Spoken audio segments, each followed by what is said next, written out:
Now, when you are trying to identify the brain clot, no, when you are looking at the brain, it is very important for you to identify which one is the frontal side and which one is the posterior side. So that is the first thing that you are going to do. Okay? And then, after knowing, you need to take what do you call the highly elevated structure to make the surface area of the brain smaller. They are what we call non-gyrus, non-gyri in plural. And then there are spaces in between. What do you call the spaces in between? They are called sulcus of the. Now you need to differentiate. There are deeper depression, no? So if you go with if you're going to look at the right and left cerebral cortex is separated at the center by the longitudinal fissure. Okay? So this is your longitudinal fissure, and then if you're going to reflect the two cerebral hemispheres, you will see that it is connected by your corpus callosum.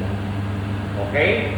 So what are some of your other deeper fissures? No? You have your lateral sylvian fissure, no? Separating the parietal, okay, the frontal and the temporal lobe. Okay? Now if you're going to open up to your sylvian fissure, then you will see another structure, no? Inner, the inner part of the lateral fissure, and that is your insula of brain. Okay? And then this is your little brain. Okay? So this is the cerebellum. And then there is also a fissure separating the cerebellum and your cerebral cortex, specifically the occipital. So this is the frontal lobe. Okay? The frontal lobe will be ending with your precentral gyrus. Okay? And then in between the precentral and the postcentral gyrus, the postcentral gyrus is the first gyrus of the parietal lobe. Okay? Separating your precentral from the postcentral is the central sulcus of Rolando. Okay? And then you will have your parieto-occipital sulcus separating the parietal from your occipital lobe. Okay? So that is your parieto-occipital sulcus. But remember that in your occipital lobe, remember that the occipital lobe is the visual center, where you have your Broadman's area number 17. So you need to identify your calcarine, your calcarine fissure. Because the calcarine fissure is where you will find your Broadman's area number 17. Okay? Now when you are looking, so you need to identify the different parts. What are the different gyri, forming the frontal lobe? You need to identify them. What are the different gyri and sulci forming the parietal, intersecting with your occipital and your temporal lobe? Okay? Now looking at the inferior portion of the brain, So if you're going to look at that, you will see your midbrain. The midbrain is there. Okay? And then you have your pons, and then you have your medulla oblongata. Okay? Now if you're looking at the medulla oblongata, the medulla oblongata will exit the foramen magnum, And the moment the medulla oblongata pass through the foramen magnum, it becomes your spinal cord. Okay? So, if you're going to look at this,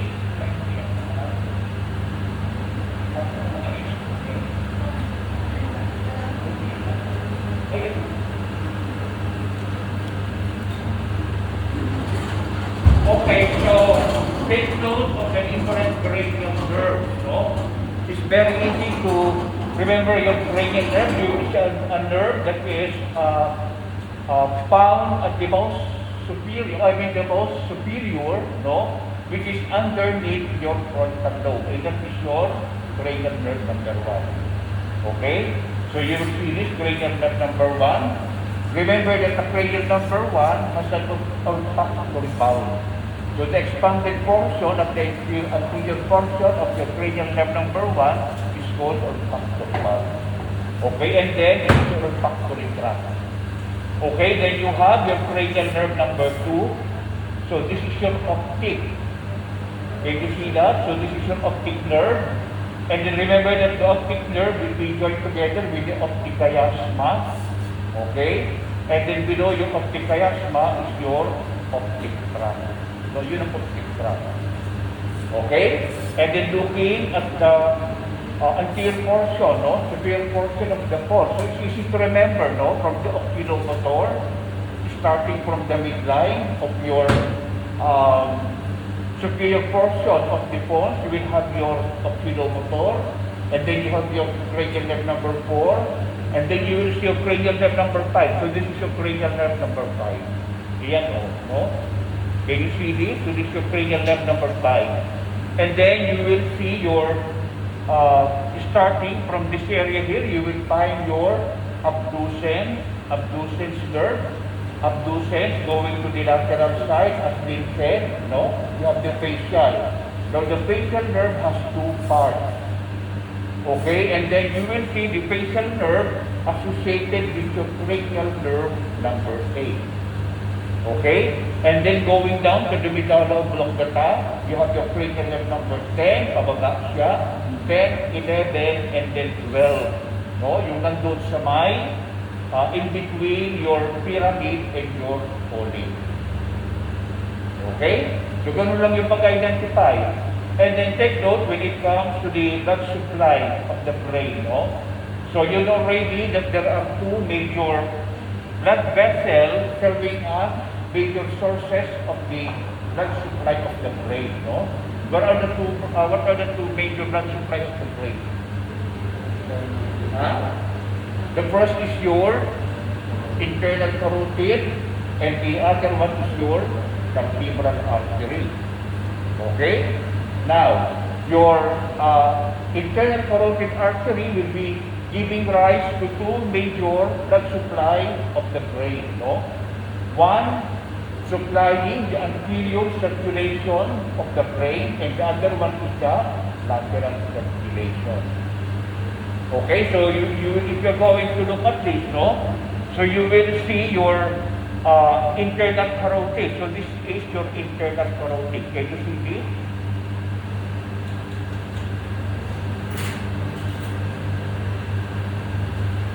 So this is your internal carotid artery, no?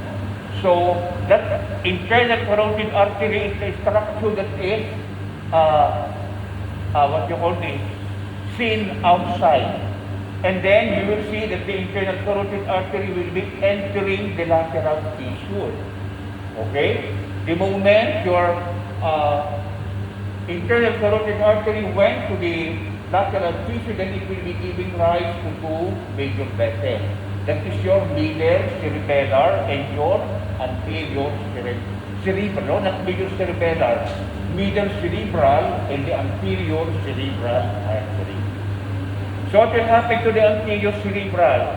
The anterior cerebral, okay, forming your circle of Willis, no, will be going up to the medial side of your brain, okay?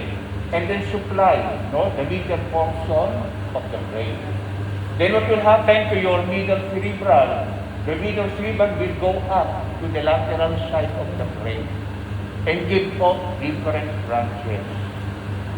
Okay? Then what will happen to the vertebral artery? So the vertebral artery will be seen, okay, entering this area. Where does your vertebral artery enter? Your vertebral artery will be transmitted through your foramen magnum, okay? Starting from the 6th higher cervical vertebra, okay? And then enters your foramen magnum. And then your vertebral artery, okay, will be going up to the posterior portion of the brain, okay, giving you a branch which is your posterior cerebral artery. So the posterior cerebral artery supplies the posterior circulation of the brain. Okay? So, you are going to identify one of these vessels. So, after you identify the different structures, kasi we have only 3 hours left, no? 2 hours left. So, you need to identify, because the practical exam, okay, which will be consisting of 50 questions, is only neuroanatomy. Okay? So, we will be getting 50 questions from the brain, okay? And be sure that you know what are the different planes of dissection of the brain. So you have here your dura, okay? So try to identify what are your dural folds. What are the dural folds that you have in the dura mater? What dural folds separate the right and the left cerebral hemisphere? Pars cerebri. Okay? What is separating the cerebral cortex from the cerebellum? Pars cerebelli. Okay? And then what can you find the tensorium cerebelli? So if you're going to look at this, so you have so this is your pars cerebri. Okay? Separating the right and the left. And then you have your pars cerebelli.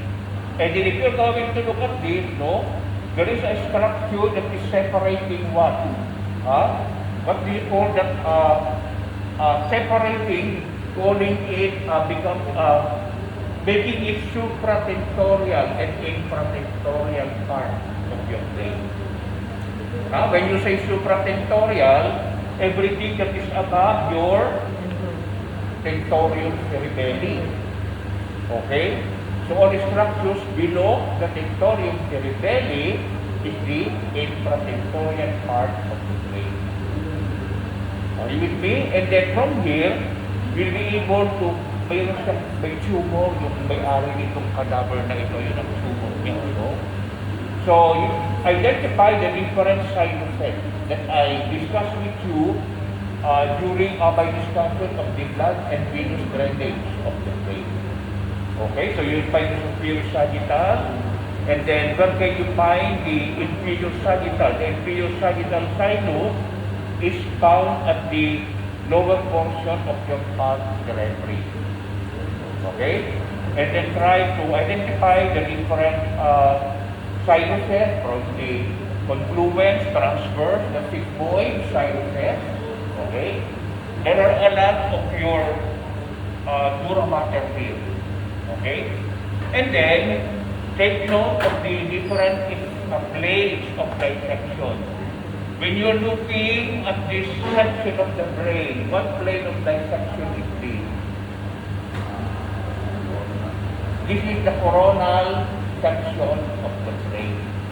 Okay?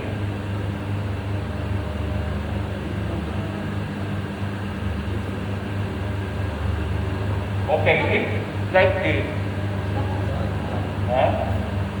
Okay, if you're looking, so this is the medial side, no?